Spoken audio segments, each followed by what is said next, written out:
This is a real thing. In the North and South Korean demilitarized zone, North Korea built a paradise-like village, also known as Haping Village. From a distance, the high-rise buildings here are brightly colored, very neat, and the infrastructure is very complete. After the Korean War in 1953, the Korean peninsula was divided into two, but the people on the north and south side still hoped for unification one day, just like East and West Germany at that time. It was not until 1990 that Germany achieved unification. Haping Village is one of the two villages allowed to be preserved in the demilitarized zone.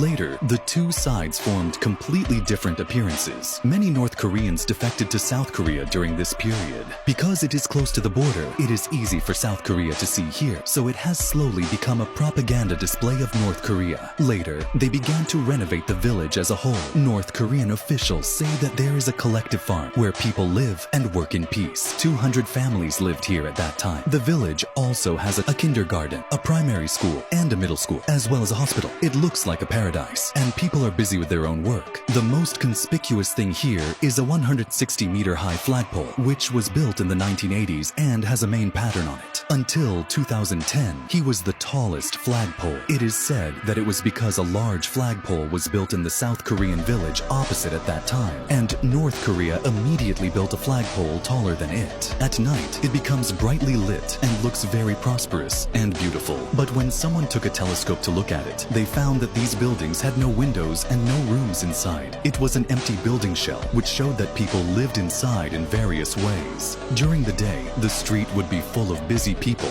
but in fact, these were deliberately acting actors. Although North Koreans call him Peace Village, South Koreans call him propaganda. After the unification of East and West Germany, North Korea also believed in the non-confrontal confrontation with the South and began to appear loudspeakers in the non-military area. The loudspeakers of the two countries were shouting at the opposite side so that the other party's people could see that North Korea's loudspeakers mainly shouted how hard it was here. That is, later, as more and more people knew the truth, it gradually became a place for tourists to check in, and it directly turned into a 5A level scenic spot in North Korea.